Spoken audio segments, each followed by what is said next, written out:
Hi, thanks for joining me today. It's Michelle Last here, and I'm going to show you how to make this card and show you the technique. So very simply, I have a piece of watercolour paper, which is fantastic when you're using any water-based inks for getting your images, getting the ink to blend on the paper. Now what I've done is I've used this en français background stamp. I don't know if you can see, but I've actually stamped it in Versamark and then heat set it with clear embossing powder to create a shiny effect. So you can barely see it at the moment, but it will reveal itself once we get the ink on the cardstock. So I'm using this block here, which is block E from Stampin' Up. It's a clear block, and all I'm going to do is I've got 4 different colours of ink. I've got crumb cake, I've got soft suede, I've got early espresso, and I've got chocolate chip.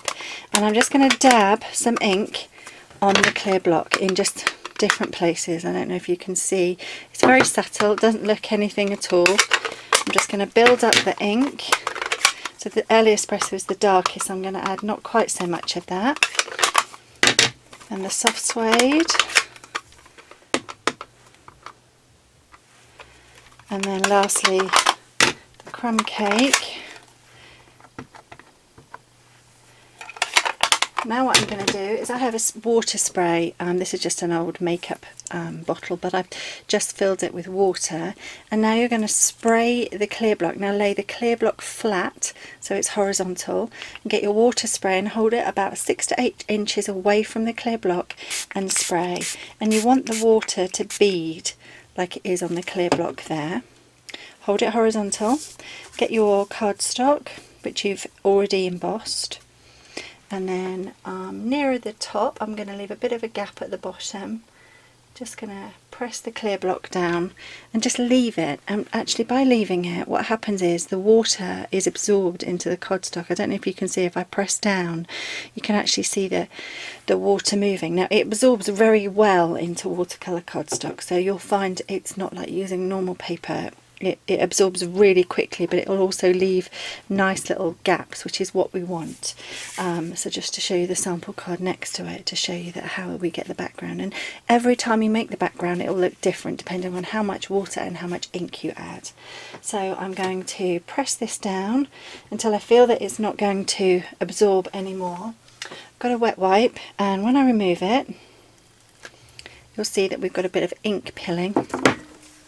That's absolutely fine. Just get a wet wipe, lay it flat, and just dab it off, and you'll find it won't look, it's actually part of the character, but it's fine, it won't look messy or untidy at all, so you can neaten that up. Now what we're going to do is so we've created our background, you can see the text through there. We're now going to create the sentiment, which on the card sample I've got here I used happy birthday, and I made this card for a teenager, and because it's a bit grungy I thought it was a perfect male card. So I'm now going to use the basic black ink from Stampin' Up, and I've stamped the happy birthday from let me see what set it's from. It's from the I don't know what set it's from. Hang on, Bring on the Cake, that's what it's from. It's from the stamp set Bring on the Cake. I stamped the happy birthday stamp, and what's good about this stamp is that it has a part of the stamp that you can colour in. So I've stamped this onto Naturals white cardstock. You could do it again onto watercolour paper if you want to, but watercolour paper is at a premium, and for a reason, so I tend to use it sparingly. So you're just going to pick up some of the ink from the black ink pad and just practice and see how dark that's coming out. Okay, now what I'm going to do is I might just zoom in for you. Okay, so if I pop that there I can zoom in for you. So what I'm going to do is I'm going to pick up a bit of ink. Very gently am I picking up ink, and I'm just starting at the bottom of the letter, and I'm doing like a little stripe across the bottom. And I'm doing that across a few of the letters because for a moment or two the ink is going to stay very dark, and if I start to blend it you'll find that you're just colouring it in all one colour. So as I'm not replenishing the ink, I'm starting to blend the colour up the letter, and it's going to give that graduated coloured in effect. And the good thing is you can add more ink, but you can't take the ink away, so be sparing when you first add it. If you think it's coming out quite dark, keep going across a few of the letters before you start blending it up. Okay, so I'm just going to go all the way across the birthday. And if you think you've got too much ink, just take off a bit of the excess before you start to blend. Now I've got lamps, I've got the camera in the way, I can't actually get my face close to this to see what I'm doing and what the effect looks like really well, but it's going to give you an idea. So, and then if you find that you want it a little bit darker, you can go back over the base and just add the darker line at the bottom, which will just give it a bit of definition.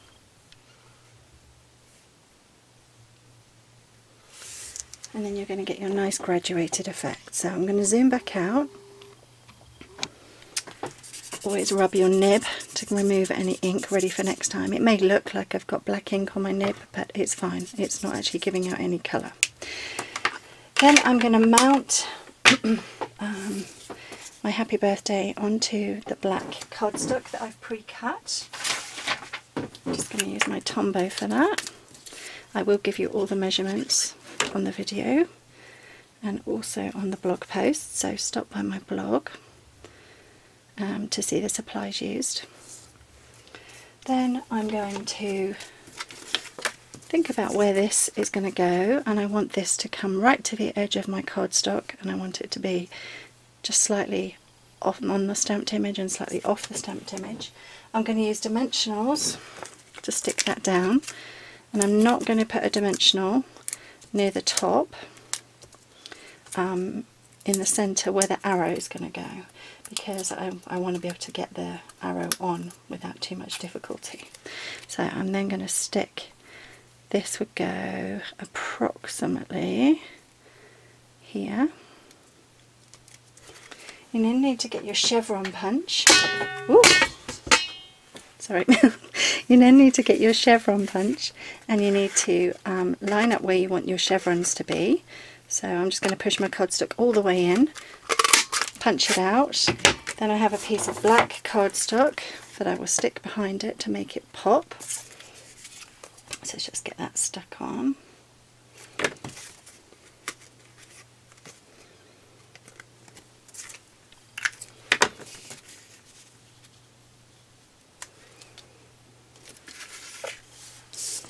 And now I've already got one of the arrows from the cute clips and tied on some of the black and white baker's twine. This will simply pull apart, and because I've stuck the happy birthday on with dimensionals, it means I can actually get my arrow on there. And then that would very simply stick on to your card front. Now I've really mixed up the colours with this card, but I actually really like the effect. It's almost like I'm breaking the rules, and as this card was for a teenager, I thought that that was perfect. So I hope you give the technique a try. Thanks for watching my video, and if you want to stop by michellelast.co.uk for more inspiration, that would be great. Thank you.